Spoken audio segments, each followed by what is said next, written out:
Hey everybody, just waiting for the make sure the video's going before I start talking too much. Okay, there we go.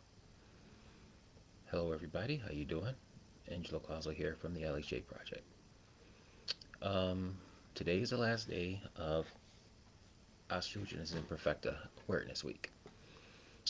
Today, this week we celebrated a week long. Oops, sorry, almost lost it there. Ooh, I feel like Robin now.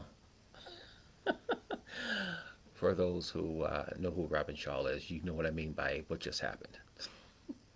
And for the people in Facebook land, I am broadcasting this live on Facebook and Instagram at the same time. So I have my laptop here and I have my phone there, perched precariously on the edge. As long as I don't move the little table again, it won't fall off, I hope.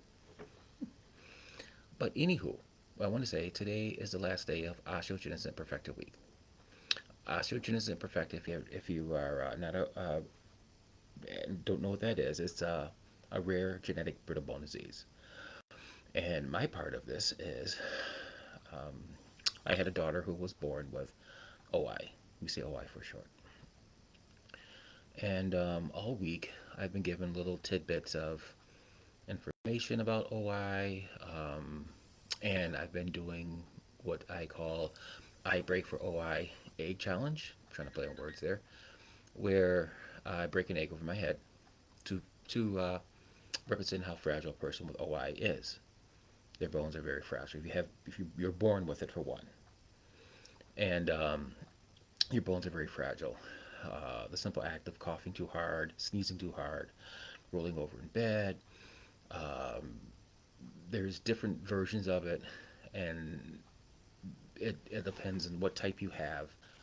It could depend on how many breaks you have. I mean, there's people I've heard stories who had, by the time they were 12, had over 100 breaks and countless surgeries.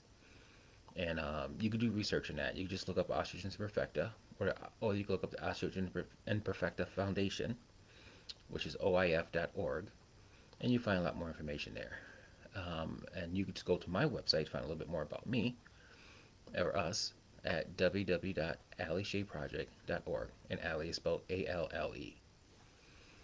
And so, like I said, I've been doing this whole week by talking a little bit about what OI is, some stories, breaking an egg over my head. I promised my daughter Ella that she that she could break an egg over my head. It could be either real or it could be fake. I didn't know which one she was going to do, and I have some of those videos out there. First one was a big surprise to me. I'm still finding glitter in my hair, and you can go to our YouTube site, which is Alle Project. Just look it up and you'll see what I'm talking about, and some other videos there as well. But the reason I started this challenge is to raise awareness. I saw the success that the ALS Ice Bucket Challenge did, so I'm like, hey, why can't the OI community do something like that? And there's been some ideas, and other people try to do some other things, and I try to do mine. And we have some people take it. I mean, we have people as far as London or in the UK take it, California, locally here. I mean, pretty much a good amount of people tried it, and they challenge people, and some people accepted the challenge. And I've challenged, and my daughter challenged some of the local mascots here. We had one mascot do it. Thank you, Art Thunder, from the original Art Thunder of the Rochester Nighthawks lacrosse team. And I'm trying to get some other mascots in Rochester to do it. But it was real funny stuff. I mean, it's real funny. Doing the egg is just really funny. And on our website, once again, www.alleshadeproject.org, there's a link, and you will be able to see some of the egg breaks that people have done already. So um, I was going to do one every day this week, and I was going to do one this today for the last day. But Ella went to one of her little classmates' birthday party, and she's a little bit tired. So I'm like, you know what? I'll give her a break. It would have been cool though, because she went swimming, and her hair. If you know my daughter, you know her hair. It was like, but so I thought I'd take this time right now to talk about why I'm here, the reason why I'm here, and that has to do with my daughter, Allie Shay. Allie Shay would have been 12 years old last month. She passed away when she was 5 weeks old after complications due to OI. She had respiratory problems. But I want to tell you the story about my daughter, Allie. She's my first daughter, and so proud. Found out I was going to have a baby. Well, not me, my wife. And at our 20-week ultrasound, we went and I wanted to know the sex of the baby because I hate waiting. I absolutely hate waiting. But being a nice guy, we had the X-ray, or excuse me, the ultrasound tech write it down on a card that we brought and sealed it, and we were going to open it at Kim's family's Christmas party. So I had a few months to wait, which was going to kill me. So later that day, we were all happy. We saw the little. I, I don't know, guys, if you went to your wife's ultrasound the first time you see the baby in ultrasound, I saw shapes and blobs. They saw an actual figure, but maybe that's just guy thing. I don't know. But it was like a quarter to 11. I remember like it happened yesterday. Um, she's in bed. Kim's in bed. I'm up playing video games or something, and most likely playing video games or watching a Mets game. Well, yeah. But the phone rang, so I answered it, and somebody goes, "Is Kimberly there?" And I'm like, "It's a quarter to 11 at night. Don't know who this number is." And like, she's in bed. It's a quarter to 11 at night, and I thought it was a telemarketer or talking about my warranty in my car that I didn't have. What's up? And then it said, "Oh, this is Doctor Clinic, Hirobi." And I was like, "Oh, I'm sorry." I'm sorry. I thought you were like a telemarketer or something. I'm like, "Yeah, let me go get her."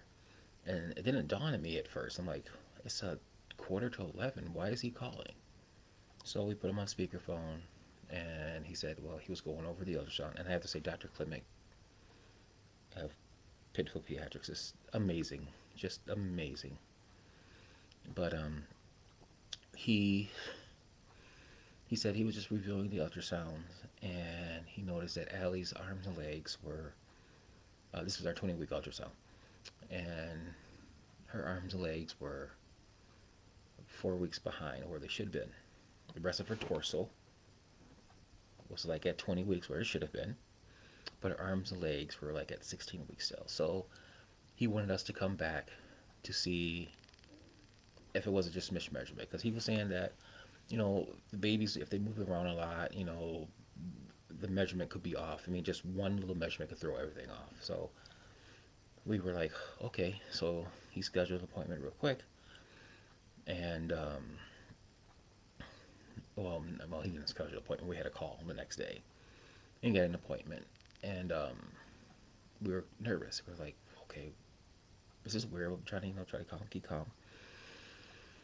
So we finally got the appointment. We went to the appointment. He had the tech do the ultrasound, and he kept us in the office until he had a chance to review them. And he said, yes, it's confirmed. Allie's arms and legs were 4 weeks behind in growth. And we were like, what does that mean?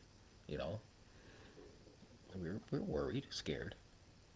So he said, it could be, multiple things. So we just let's do an ultrasound in 2 weeks to see what was going on. To trash her growth, see if if it will grow, if it maybe just something.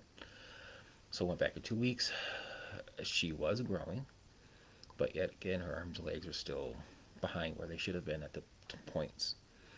So after other ultrasounds, he released us to Golisano Children's Hospital, and they sent us to a place they have for ultrasounds, and every 2 weeks Kim went for her ultrasounds. And this is a big practice there, and they have like different doctors. They do a rotation, and they always take cases and they talk about certain ones, and one of ours was the cases they talked about. So it was very frustrating because every 2 weeks we got a different diagnosis. Some said, "Oh, it's probably dwarfism." Like, okay, she's going to be a little person, you know. And somebody said, "No, I don't see that. I see this. I don't see this. I see that." You know, it was frustrating. You got a different diagnosis every time we went. And then I want to skip a little bit. After frustrations and this one doctor, we never really saw the same doctor twice. Like I said, there was a rotation. But we did see this one doctor a couple times, and she, I would say she kind of kept it real. They said she was saying, like, this normally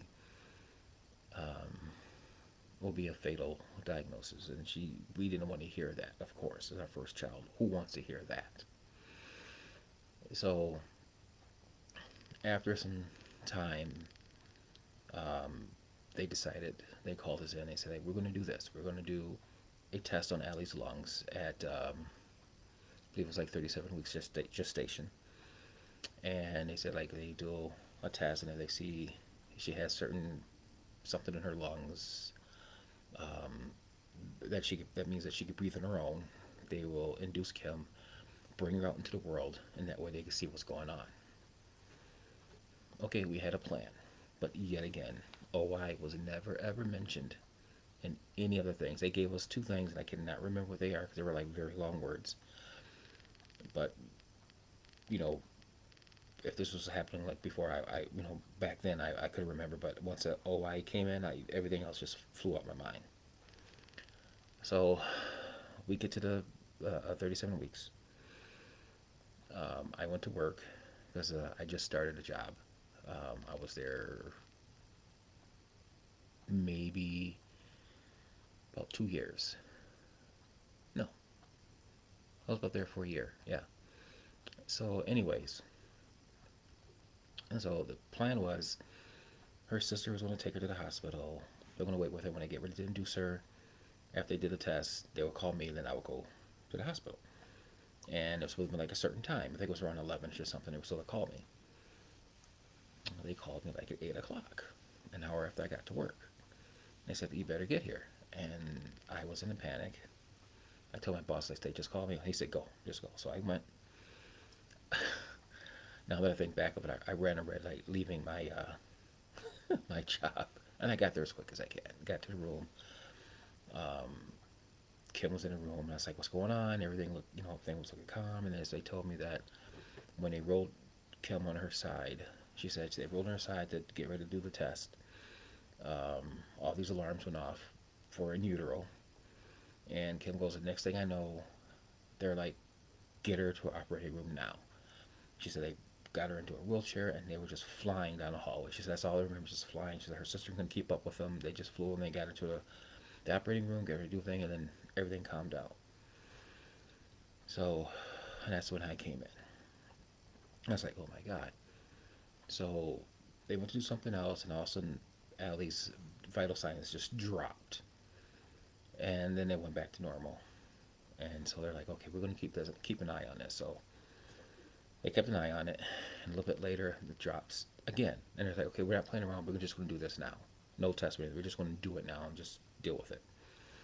So took her in, gave her set her up for a C-section, and Allie was born April 14th, 2009, and I looked. I mean, it sounds bad, but when they were saying that her arms were shorter than they should have been, I was thinking like little T-Rex arms. That was my thinking. But she looked normal to me. So they cleaned her up. I was happy, and Kim was like, "How does she look?" I'm like, "She looks great." She was doing everything a baby should do. She was crying and everything. They cleaned her up. They did all the stuff they have to do. The nurse called me over, and I would start taking pictures. Then he took her away.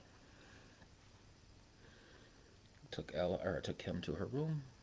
I followed. Family came down. We were chit chatting, and then it was like a couple hours go by, and we haven't heard anything. And then at one point, um, the doctors came in of the NICU, and they shooed her family away, and then they were followed by a bunch of other people, and then our hearts just was like, what's going on? So the doctor in charge of the NICU at the time, Dr. Diageo, said they looked at Alle and found out that she has osteogenesis imperfecta. And we were like, um, what again? Like I said, that was never ever mentioned at all in any of the tests that ultrasounds that was done. So he said, I'm going to turn it over to the geneticist, and then the geneticist talked to us, and he said she has osteogenesis imperfecta, which is a rare genetic brittle bone disease. And they believe she had type 2. And he ran down what the stuff means, and type 2 was the most fatal. And they broke down everything of, what it is. The body doesn't produce collagen. Um, her bones are very fragile. It was like, wow, wow. And then they walked out, and we were like just sitting there like, what? And then they brought her. We still haven't seen her yet. They just brought us into a room. No, at this point, yes, I'm sorry. We did see her, and she was on ventilator and wires and everything, and she looked like my little blue, my beautiful baby, my little mocha bear, I called her. And so we got to see her, and then her eyes wasn't open, she was sleeping, and we stuck with her for a little bit. Then that's when they took us into a room and they showed her X-rays, and that's when it hit home. And they showed us her X-rays, and they showed that the breaks that she had just from the delivery. She had a broken arm here. She had a broken wrist. Her femurs were broken. Her ribs were broken, and some of them were healing just from being in utero. They broke in utero. And then they found out why she was in such distress. When they rolled Kim onto her side, usually they say like when babies move, the umbilical cord stretches. Alle's was shorter than normal because of all the pain that she was in utero, I believe, because she never really moved around. And after seeing the breaks of her ribs and everything, we know why she didn't move around that much. So, and it was just, we were like, just like deer in the headlight. We were like, wow. And then they showed us her skull. Her skull was like, it's cracked like an egg. Hence the I break for OI age challenge. She had little spider web cracks all in her skull, and the back of it was really soft and undeveloped. Her rib cage, like I said, was never really fully developed the way it should have been. It was more bell shaped, which is common for OI kids type 2. And that's one of the reasons she passed away, because her rib cage is still small. And like everybody, when you breathe out CO2. When you breathe in oxygen. Unfortunately, with Alle and other OI babies type 2 sometimes, her lungs were bigger for her rib cage. So when she breathed, there wasn't enough room for her to expel the CO2 gases. So she basically passed CO2 poisoning. But we'll get to that in a little bit later. So they left us in the room, and of course we were crying. Didn't know what to do, didn't know where to turn. And then a few minutes later, a nurse ran into the room, and we thought this was it. And she goes, her eyes are open. She just opened her eyes. So we went from a low to a very high. We went out to the room, we went out to the pod, and we saw her, and she was pretty responsive. She was looking around. We got to talk to her for a little bit before she went back to sleep. She had to be on morphine for pretty much the whole 5 weeks. So it was just, it was amazing. I was like, here, okay, she just made us very, very happy after hearing some very horrible news. So they kept an eye on her, um, gave her a dedicated medical team to take care of her. Um, at one point that first night, they came to us and said, "We'll find a chaplain for you to have her baptized." They didn't even ask if we wanted her baptized or anything. They said, "We're just going to find one for you," because they didn't really think, to be honest, that she was going to live past the night. So they found a chaplain, and one of the nurses, Nancy, found a dress, and we just laid it on her because we couldn't really change. We couldn't put anything on her. We couldn't move her because of all the breaks. And we had her baptized.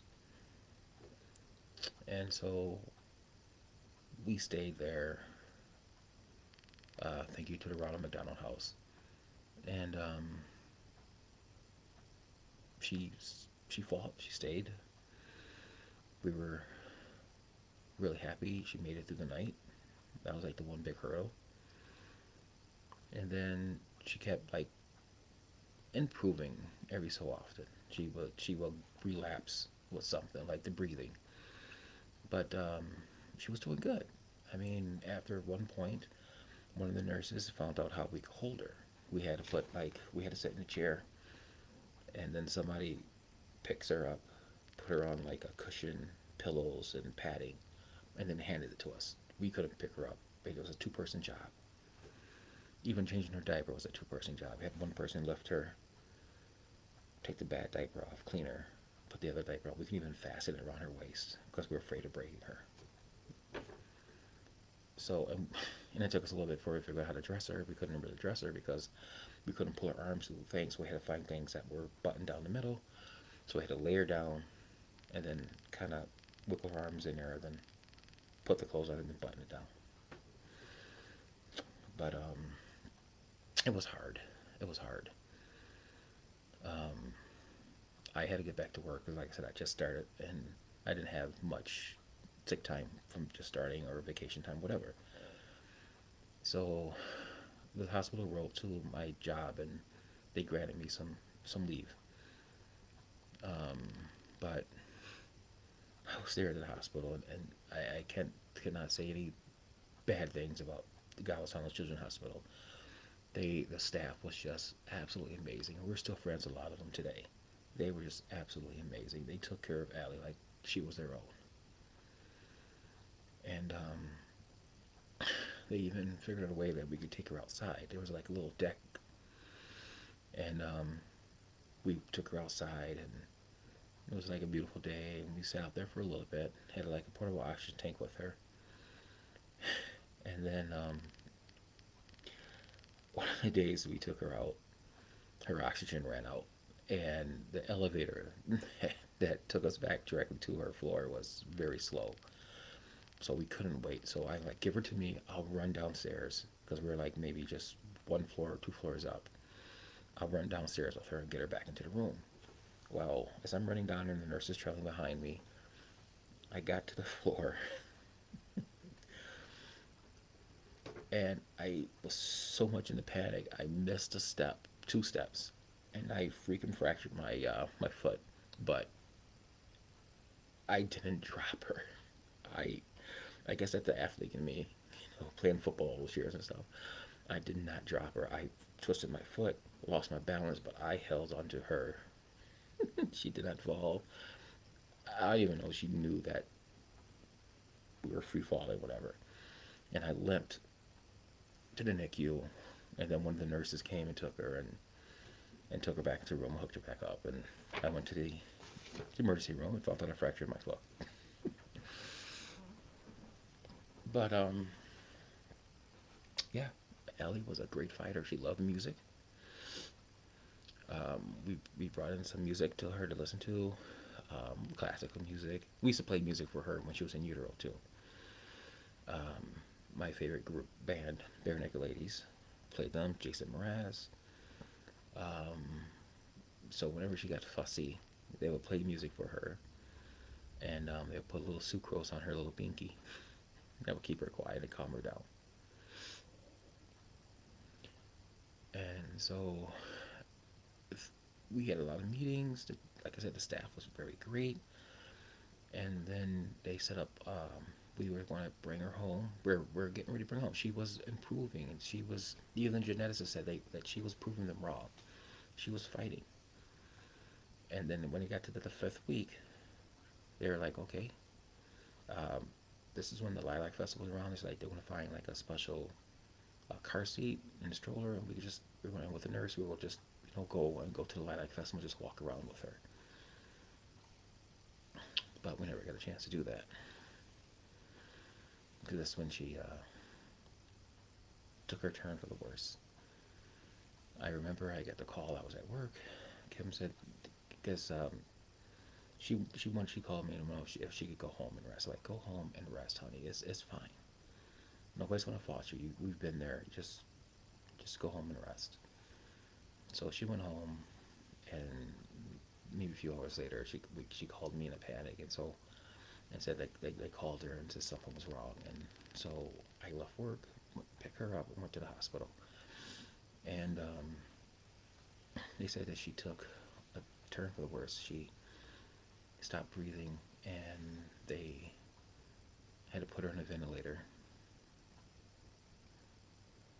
and oxygen to keep her going. They sort of apologized for doing that because we had a DNR. Unfortunately, we had to do a DNR for her because the way her body was, there was no way if something happened they could arrest, do any chest compressions or anything. Even when we took her home, because we were having services set for her to come home. We already had like 16-hour nurses service and everything all set. But they said that they did this because they know we're always there. We always do things, and they wanted us to be there, which is very great because we got to be there for her. So after that, she calmed down, and it was like maybe the next day or so that we were at the Golisano Children's Hospital for a couple of days there. We stayed in the Ronald McDonald's house, and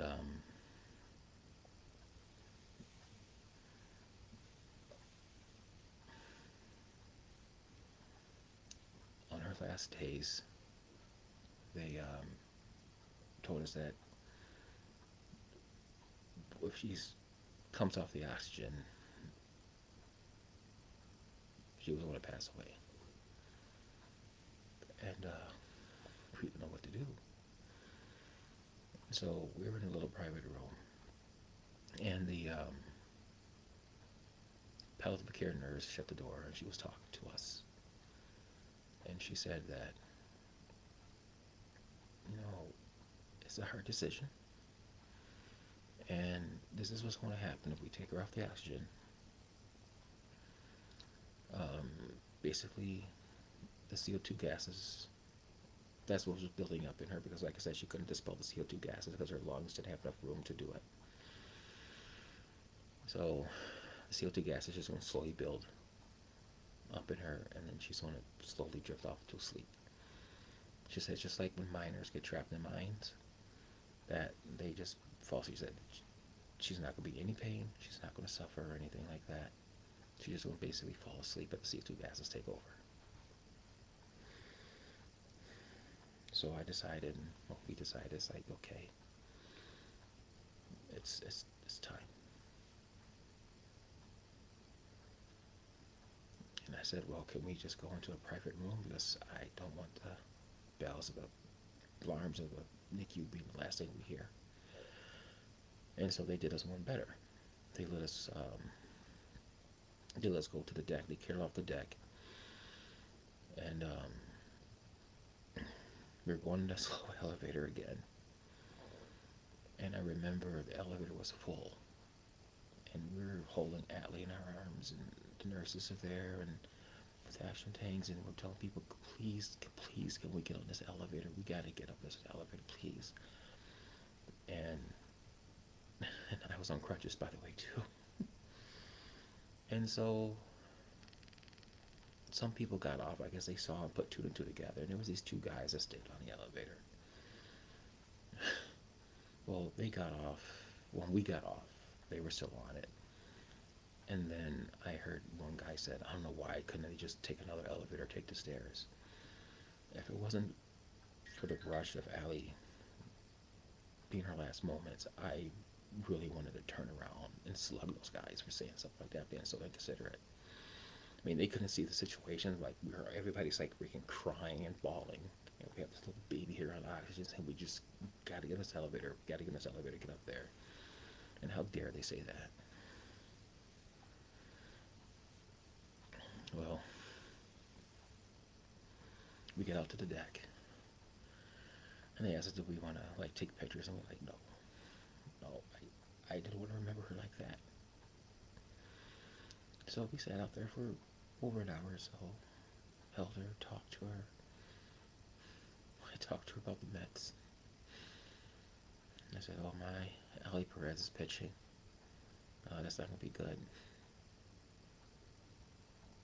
I held on my right arm. And they kept checking her every once in a while. And then, at one point she did open up her eyes and looked at us one last time. And that's when we promised her that we would keep her fight alive. And we would do something to raise awareness or whatever we could do for this disease. Well, she passed away. I held her and gave her one last kiss.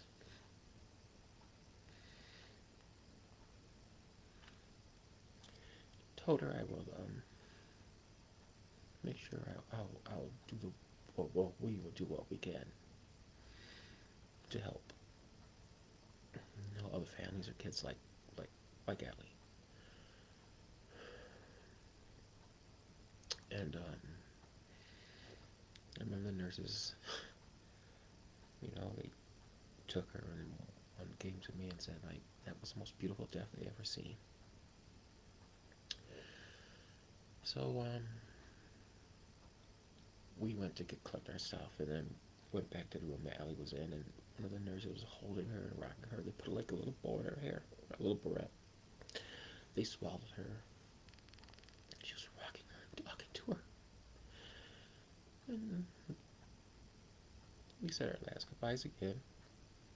The one nurse said, I'll take care of her. Don't worry about it. I'll clean her up and get her all ready. I'll take care of her for you.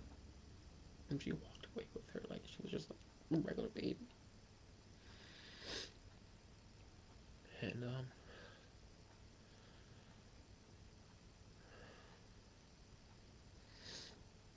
I know there's nothing I could do, but part of me feels guilty.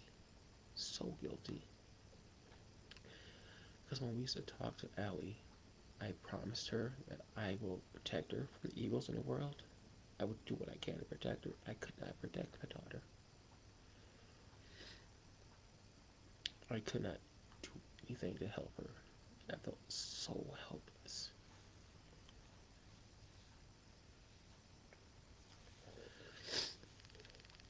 So, someone contacted the OI Foundation for us. Like I said, we didn't know anything about it. And our pediatrician came and gave us some information about it.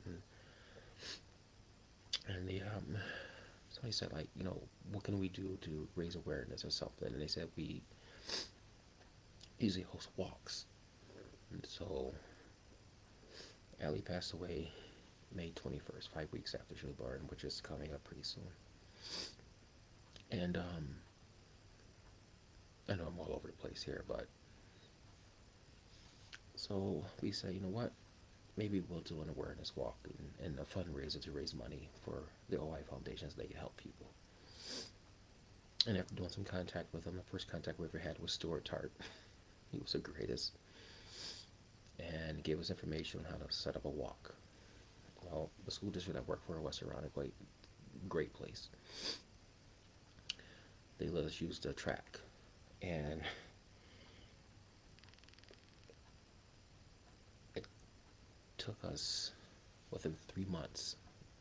It was like 3 months. We got everything needed. We went around and asked for donations from local businesses around Rochester. And that was the hardest part because I had to tell Alle's story over and over again. And at the end of the day, I was physically and mentally exhausted because, like us, and like many people, nobody's really ever heard of OI. Don't even know what it is. So we did our first walk. It was a huge success. It went better than I could imagine. Um, I just remember like probably like a week later, I'm driving home from work and get a call from Stuart from the OI Foundation, and he calls and he goes, "You know what? You guys did one heck of a fundraiser. You did a great walk and wheel." He goes, "You guys raised over $11,000 in our first one." And I was like, "Wow." He goes, "Yeah." He goes, "That's bigger. That's like more than some of the bigger cities done, you know." And I was very proud of that. I mean, very proud of. Alle would have been very proud of that too. So, you know, that was going to be it. We were just going to do that one walk, and that would have been it. But then people started asking us, "We can do a second one. Are you going to do another one?" We had people call my place of business and it's like, "Hey, are they going to do another walk here at the district again?"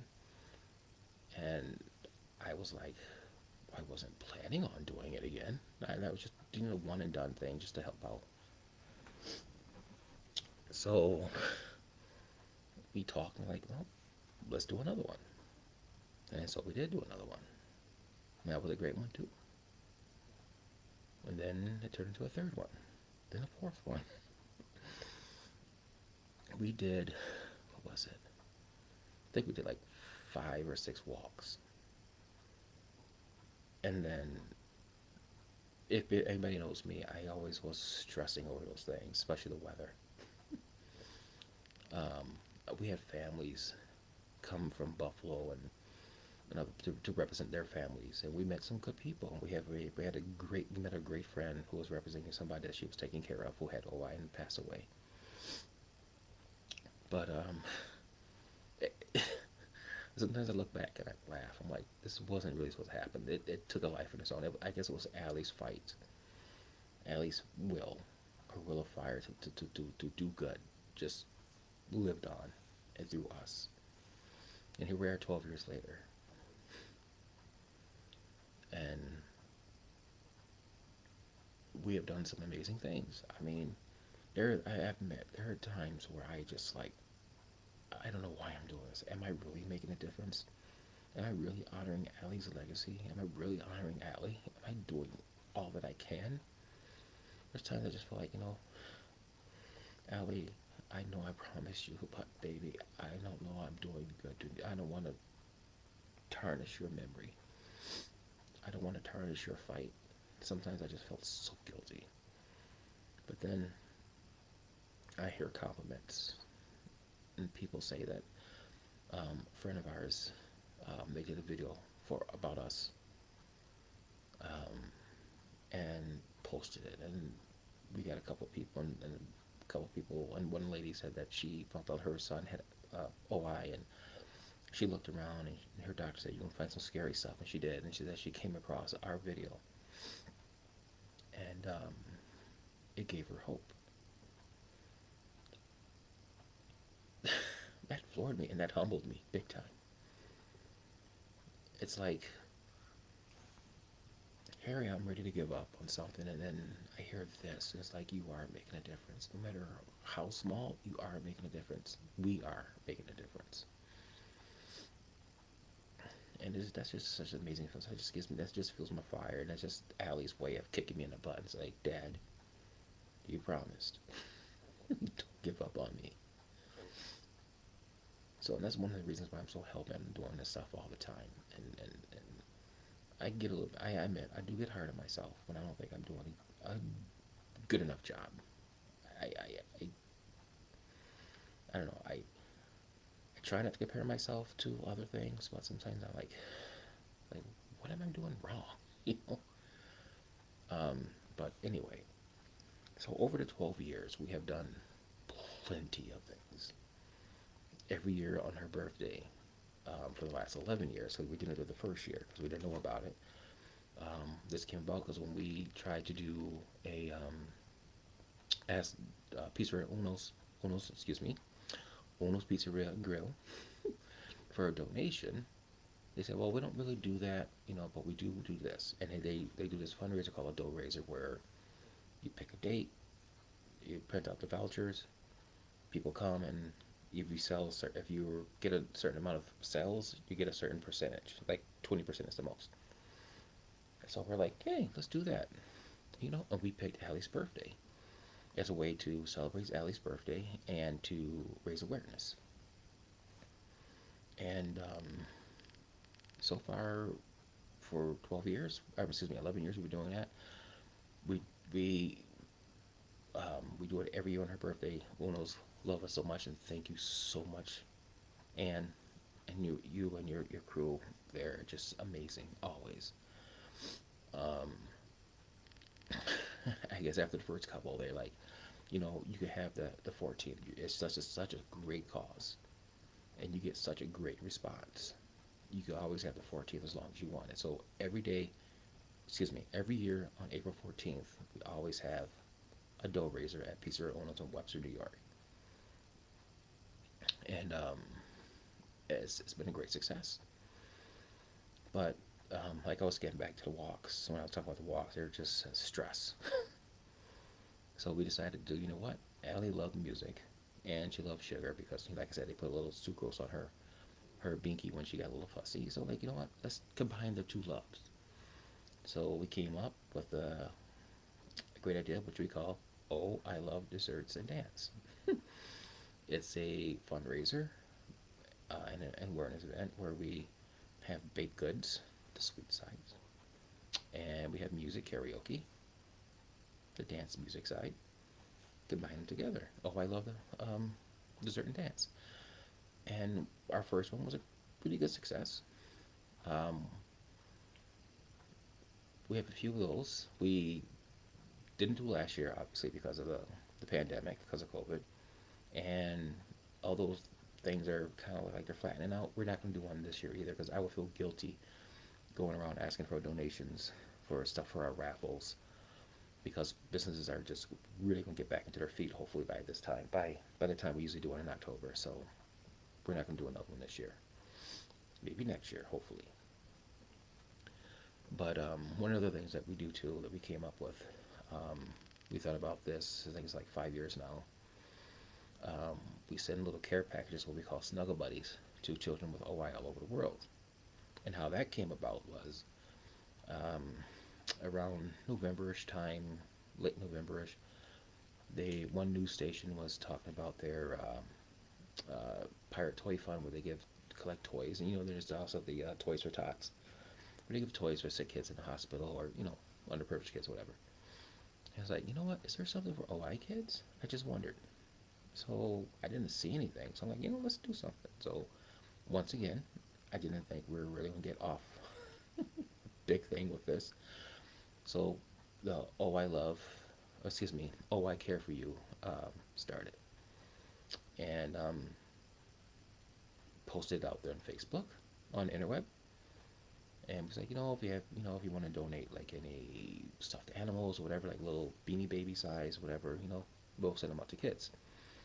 So we had our very first donation. Thank you, Suzanne. And it was a Olaf doll, and it went to Zoe, and she was our very first recipient of a Snuggle Belly package. And since then, many, many, many more have gone. And I didn't think it would have lasted this long. And I didn't think we would have the success that we have right now with this. So, in the 5 years that we've been doing this, we have sent, oh my God, like just under 200 to 40 states and 10 countries. Matter of fact, as I'm speaking, one of them right now is on his way to Canada for a very special little girl. And once again, when I feel down, I look at one of the, I listen, excuse me, to one of the greatest voicemails that was left for me about one of their Snuggle Buddy packages, and it just gets me right here all the time. And once again, that's Alle kicking me in the butt, saying, "Dad, you promise me, you won't give up." And so, and like I said, a lot of this thing is Alle's will, her legacy, just like taking life on its own. Um, Jennifer, thank you, I love you. She works for a bank called UMB Bank in Kansas City, and she has OI, and she saw what I was doing because I posted about it in the OI Facebook groups. And she goes, "Oh, it's such a great thing that you're doing. I remember when I was a little kid and I was in the hospital. It's a such it's a scary place. I had a little doll with me." And so she talked to her superiors, and they did like a drive. And she called me, I don't know, like with a week or so later. She goes, "Where they approved it, and I'm collecting a lot of teddy bears and stuff for you, stickers, whatnots." And she kept me updated. And then one day I came home, and there were 18 boxes that FedEx dropped from her and all of her associates. Thank you so much. There's 18 boxes. There's over 1,200 Snuggle Buddies or stuffed animals and stickers and coloring books and other little toys. We still have a bunch of them in there. Then other people donated Beanie Babies to me and Webkins. I think right now we're just probably shy of 1,500 left or something like that. It's just amazing the amount of support we get. So it was like, wow. And it's just amazing. It's such a great feeling, and everybody gets in on it. I mean, Ella, which is our second daughter, was born a year after Alle, and which is Alle spelled backwards. Helps out when I send out a snuggle buddy. She holds them up. She goes, "With love," and she gives us a kiss. And it's a great feeling knowing that you're doing good, and I see the pictures and the comments are like you made somebody smile. Like you made my son or daughter smile. I haven't seen them smile in a while. They take it with them everywhere they go. Years later, I hear from they still have it and take it with them everywhere they go. That's Alle. That's not me. That's all Alle. That's Alle's spirit. Her fight is still going on. I'm just doing Alle's work. So I even tried to get um, like to Ellen. I reached out to Ellen about what we do a few times. I even sent her a Snuggle Bunny package, and I know it got to Burbank because I tracked it. But then after that, there was no tracking information. I don't know what happened to it. I don't even know if one of her assistants seen it or whatever. I don't know, but that's okay. And then there was 5 Hour Energy had this thing where they uh, they gave like $50,000 to people who did great things, and so somebody wrote them about my story, our story, Alle's story, and they were interested. And then that's where I had to find out some information from the OI Foundation. Thank you, Melissa, for this information. And OI Foundation has been so wonderful with us, helping us out with everything. Thank you. And I had to get the numbers of how much we raised at our fundraisers, and I was so shocked. We did, up to that point, I think it was like $40,000 or something like that. I was like, wow. So I sent all the information to the 5 Hour Energy lady, who was my contact there, and they seemed interested in the story. And I waited, and I waited. Weeks later, I finally like all right, I'm gonna email them, find out what's going on. I didn't want to because I don't seem like I was pushy. And then they said like, sorry, you didn't get picked. You didn't do enough. I'm like, didn't do enough? I mean, here I am raising awareness, especially in my city where hardly anybody's heard of this disease unless you had it or you knew somebody who had it. And all the compliments and it's just like, what do you mean I'm not doing enough? That really said that did not sit good with me, and I'm still mad at them for this years later. I think it's because I'm a Leo and I don't give up. I hold grudges forever, and I will hold this grudge until the day I die. But it's just like you don't do enough. When she said that, I'm like, really? So that set another fire behind under my butt. But it just I didn't do it. Oh, but I don't want to get on that. But anyway, so over the 12 years, like I was saying, I'm going to get back to what I'm talking about. Over the 12 years, we have done so much. And I just look back at everything we've done and everything we've accomplished. We won the OA Foundation in our second year. We were nominated and we won the President Award for our OA Foundation, the President Award for adult volunteers. We won that. And we got to go to DC at one of their conferences. We drove down and formally got presented the award. And it was so great seeing all those families and all the OI kids. And when I looked out and I saw all those kids, I just looked and saw Alle. And it was just the greatest feeling. And then that's when we met some families and they said they saw our story and it gave them hope. And it just amazing. It, it was just amazing. And it's such a great feeling. That's why I push so hard. And if you see me post a lot of stuff, I mean, that's because I'm trying to do what I can do. It's just Kim, Ella, and I, and Alle's Spirit. We do everything on our own. We finance everything. I mean, to the point where I had to sell my PlayStation and all my games and my Wii, and we sold anniversary gifts we gave each other to try to keep going. It's hard and it's difficult, but I made a promise, and Alle sent me little reminders every once in a while to keep going. Don't give up. I'm not going to give up. And you know what? I don't even care about getting on Ellen or anything like that. You know, that's not. I mean, I want to tell Allie's story, yes, but you know, I seen they on other shows they give people or they bring them on there and they do not even half the things that we do. But there are some good people on there. Don't get me wrong. Don't get me wrong. But I'm just saying, here is three people, two until Ella came along, who done so much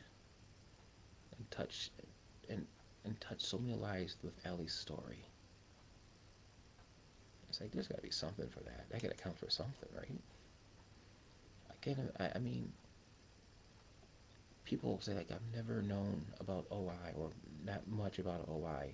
Even when I used to give talks into the school district I worked for, the Western Irondequoit once again. One of the girls in one of the talks I had, she raised her hand when I said like how many. I always start like how many people know about cancer or know somebody who has cancer or autism or Alzheimer's. A lot of people go up when I say OI. No hands go up. Only one time, only one person hand went up, and I'm like, oh, how do you know about OI? She goes because I have it. I'm like, oh. She had type 1, and then we became friends, and she said that um, she learned more about OI from what I was talking about than she ever knew. So right there, I'm like, that's a great thing. I'm like, you're doing something. You're making a difference. So I'm gonna end this rambling soon. I promise. If you're still sticking around with me or watching the replay, but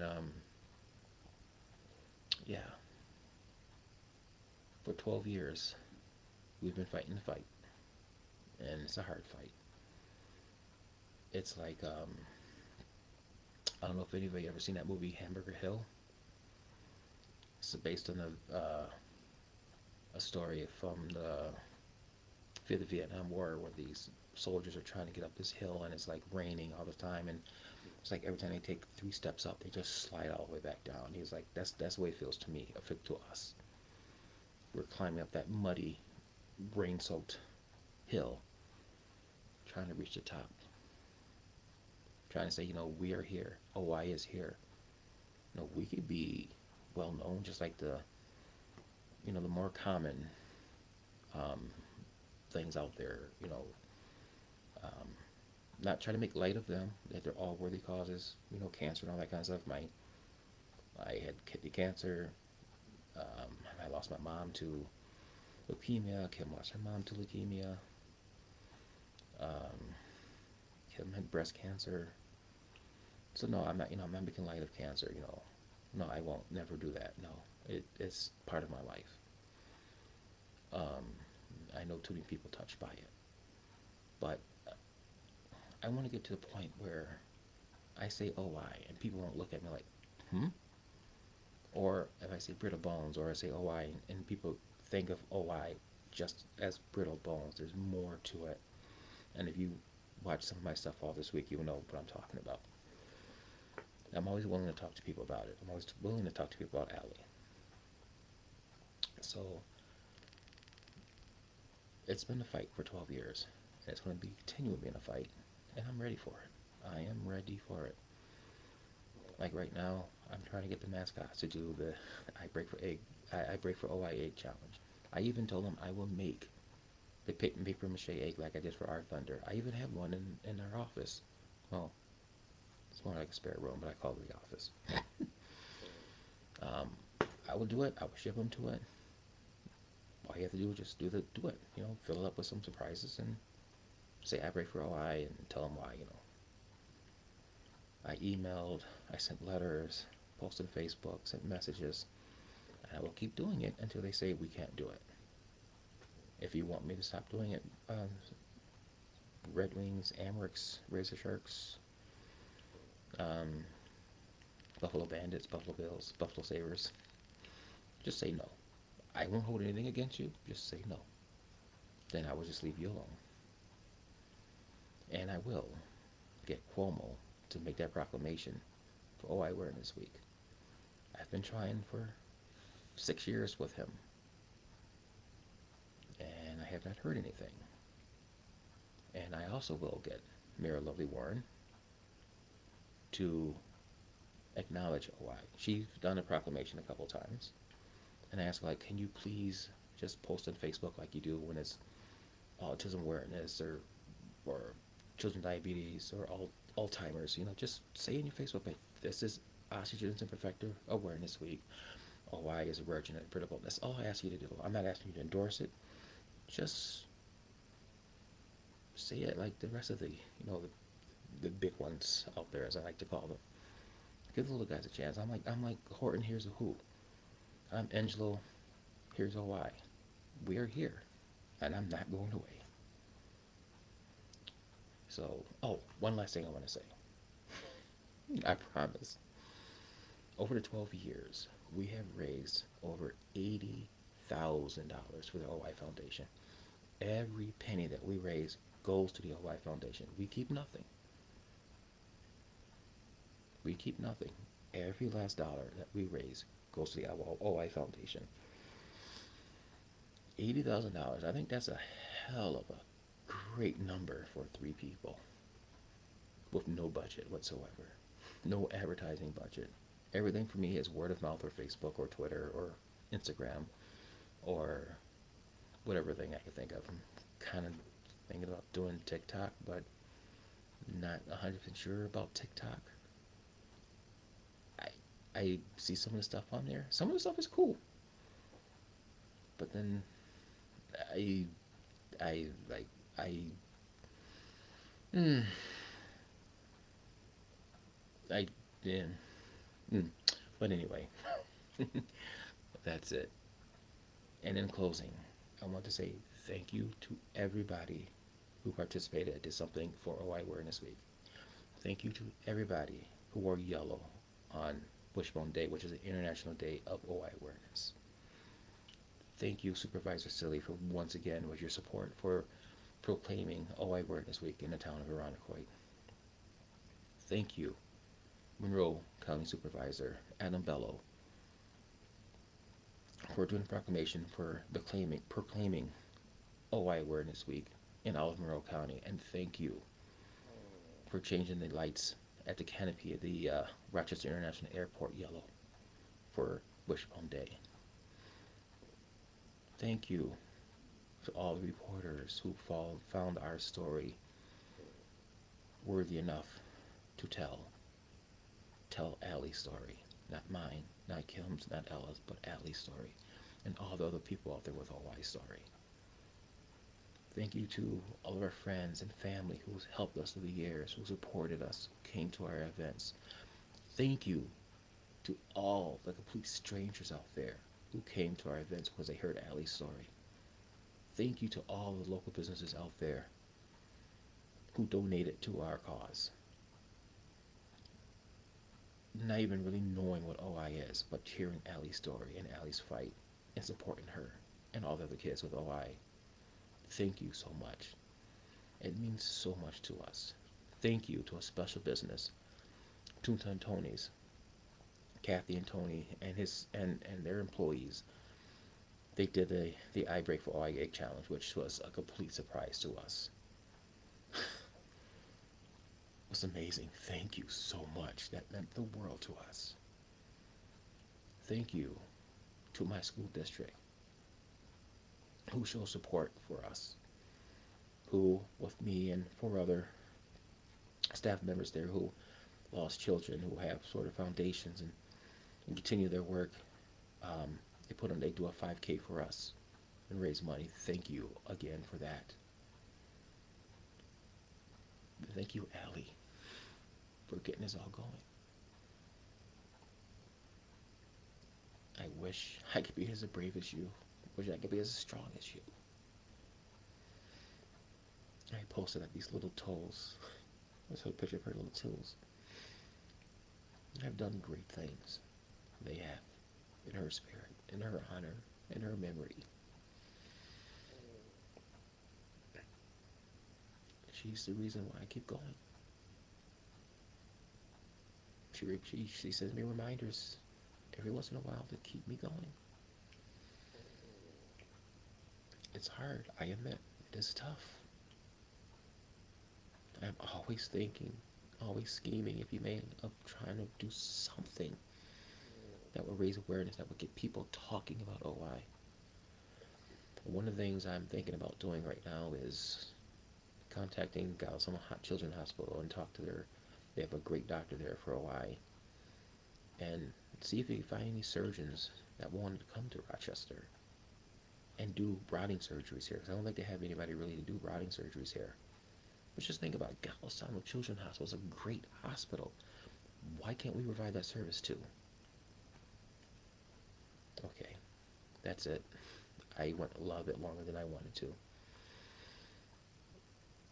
Once again, thank you for everybody. Thank you for your support. I love you. Alle love you. We all love you. And remember, show kindness to one another. You never know what somebody's going through. You never know what somebody has on the side. Just be nice to each other. Alle will want you to be nice to each other. Okay? Take care.